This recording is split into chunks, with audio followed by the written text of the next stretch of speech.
সবাইকে আপনারা দেখছেন স্মার্ট নলেজ ইউটিউব চ্যানেল।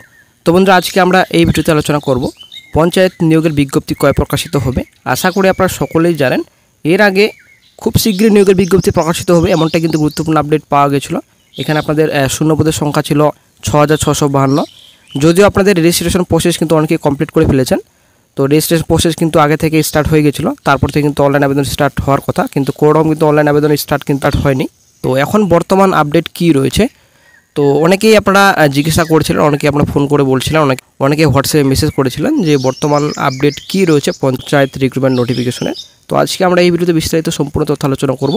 সঙ্গে থাকুন, ভিডিও শেষ পর্যন্ত দেখুন। চ্যানেল নতুন দর্শক অবশ্যই চ্যানেলটিকে সাবস্ক্রাইব করে দেন, সঙ্গে অনসংখ্য রাখবেন প্রতিনিয়ত যে কোনো সরকারি বেসরকারি সবার আগে চাকরির খবর আপডেট পাওয়ার জন্য।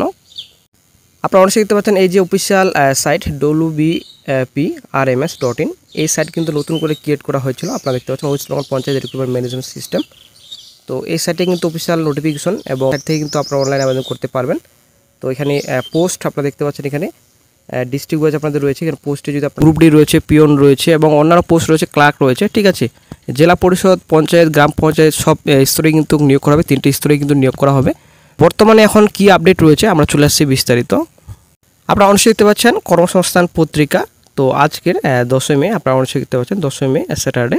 তো আজকে কর্মসংস্থান পত্রিকা একটা গুরুত্বপূর্ণ আপডেট প্রকাশিত হয়েছে এবং আশা করি আপনারা সকলে জানেন কর্মসংস্থান পত্রিকা কিন্তু প্রত্যেক সপ্তাহে কিন্তু জিজ্ঞাসা পেজে আপডেট দিয়ে থাকেন। তো এখানে যেটা আপনাদের আপডেট রয়েছে, গ্রাম পঞ্চায়েতে কয়েক হাজার কর্মী নিয়োগের জন্য 2 বছর আগে নাম রেজিস্ট্রেশন শুরু হয়েছিল, এখনও দরখাস্ত নেওয়া শুরু হয়নি। এবছরও কি দরখাস্ত নেওয়া হবে, একজন কিন্তু জিজ্ঞাসা করেছিলেন।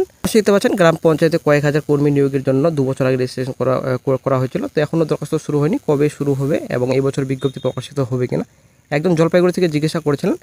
তো কর্মসংস্থান পত্রিকা রিপ্লাই কী দিয়েছেন আপনারা দেখতে পাচ্ছেন। ওবিসি সংক্রান্ত মামলার জন্য রাজ্য সরকারের সব পরীক্ষার বিজ্ঞপ্তি বেরোনো বর্তমানে বন্ধ রয়েছে, নতুন করে পরীক্ষাও হচ্ছে না। ওবিসি মামলার রায়ের উপরেই বিজ্ঞপ্তি বেরোনো নির্ভর করছে। তো আশা করি বন্ধুরা আপনারা ক্লিয়ার যে ওবিসি সংক্রান্ত মামলার জন্যই কিন্তু বর্তমান এরকম পরিস্থিতি রাজ্যের। তো রাজ্য সরকার যেহেতু সবাইকে নিয়ে চলতে পছন্দ করেন, তো সেই হিসাবে কিন্তু ওবিসি বাদ দিয়ে কিন্তু কোনো রকম নোটিফিকেশন প্রকাশিত করবে না রাজ্য সরকার, এবং রেজাল্টও কিন্তু প্রকাশিত করবে না, এবং কিন্তু এক্সামিনেশনও কিন্তু নেবে না রাজ্য সরকার, সেটা কিন্তু ক্লিয়ার এখন বোঝা যাচ্ছে, ঠিক আছে। তো ওবিসি সংক্রান্ত মামলা যতদিন পর্যন্ত মিটছে না ততদিন পর্যন্ত কিন্তু রাজ্যে নতুন নিয়োগের বিজ্ঞপ্তি, রেজাল্ট, এক্সামিনেশন কিন্তু কোনো মতেই হবে না। এটা কিন্তু আমরা এখন ক্লিয়ার বুঝতে পেরেছি। ব্যাপারটা হচ্ছে এখানে গ্রাম পঞ্চায়েতে 6652, এটা এর আগের ভোটের টোপ ছিল। আবারও কিন্তু 2026 নেক্সট ভোট রয়েছে, এটা কিন্তু অবশ্যই এটাও কিন্তু আবারও একটা টোপ। রেজিস্ট্রেশন অলরেডি করে ফেলেছে, কিন্তু বর্তমানে এখন অনলাইন আবেদন স্টার্ট হবে, সেটা কিন্তু কমপ্লিট করাচ্ছে না। আশা করা যায় খুব শীঘ্রই বিজ্ঞপ্তি প্রকাশিত হবে। ওবিসি মামলার আপডেট তো আশা করি আপনারা সকলেই জানেন। সুপ্রিম কোর্টে যেটা নির্দেশ দিয়েছেন যে রাজ্য সরকার পক্ষ থেকে যেটা রিকোয়েস্ট করা হয়েছিল, 3 মাস সময় চেয়েছে এবং একটা সার্ভে করা হবে। তো সেই সার্ভে কিন্তু হাইকোর্টে যেটা গত 6 তারিখে দেওয়া হয়েছে যে ওবিসি সংক্রান্ত মামলার যেটা সার্ভে করা হবে সেটা অবশ্যই করতে পারবে রাজ্য সরকার, কোনো রকম সমস্যা না। তবে পঞ্চায়েত স্তরে কিন্তু অবশ্যই নোটিশ দিয়ে জানাতে হবে এবং সবাই যেন জানতে পারে যে ওবিসির জন্য একটা সার্ভে করা হচ্ছে, এবং দৈনিক পত্রিকা কিন্তু আপডেট দিতে হবে যে সার্ভে বর্তমানে করা হচ্ছে। তো এটা কিন্তু হাইকোর্টের তরফ থেকে বলা হচ্ছে। কিন্তু পিআরবির বিরুদ্ধে কেস, পিএসের বিরুদ্ধে কেস এবং সিএসের বিরুদ্ধে কেস কোনো রকম কিন্তু আপডেট পাওয়া যায়নি ওদিন কিন্তু সময় খুব কম ছিল, তার জন্য কিন্তু কোর্টে কেসটি ওঠেনি। তো নেক্সট ডে এখন আগামী 19 তারিখে 19/6/25 তারিখে কিন্তু কোর্টে হিয়ারিং হবে ওবিসি মামলার, যেটা আপনাদের পিআরের বিরুদ্ধে কেস, যেটা অ্যাকচুয়ালি অনগোয়িং প্রসেসের উপর কিন্তু এটা কেস রয়েছে। সেই কেস কিন্তু আগামী 19/6/25 তারিখে উঠবে। এখন দেখা যাক কী গুরুত্বপূর্ণ আপডেট ওই দিন পাওয়া যায়। অনগোয়িং প্রসেস কেন আটকে রেখেছে সরকার, সেটাই কিন্তু এখন ব্যাপার, তার জন্য কিন্তু কোর্টে মামলা করা হয়েছে। পঞ্চায়েত রিক্রুটমেন্ট নোটিফিকেশন সেটা কিন্তু অনেকটাই ডিপেন্ড করছে রাজ্য সরকারের উপর। রাজ্য সরকার যদি ইচ্ছা করে আজকে নোটিফিকেশন দিয়ে আজকে অনলাইন আবেদন স্টার্ট করতে পারে, কিন্তু কোনো রকম কিন্তু রাজ্য সরকারের ইচ্ছে নেই রিক্রুটমেন্ট নোটিফিকেশন রাজ্যে প্রকাশিত করার।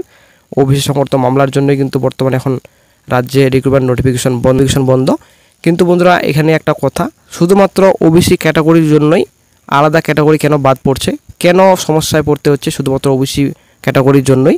ওবিসি বাদ দিয়ে কেন নোটিফিকেশন প্রকাশিত করছে না রাজ্য সরকার, এবং ওবিসি বাদ দিয়ে কেন রেজাল্ট কেন প্রকাশিত করছে না, এক্সামিনেশন কেন নিচ্ছে না, ঠিক আছে। এই শুধুমাত্র ওবিসি ক্যাটাগরির জন্যই আজকে সকল বেকার চাকরি প্রার্থীদের এরকম দুর্দশা।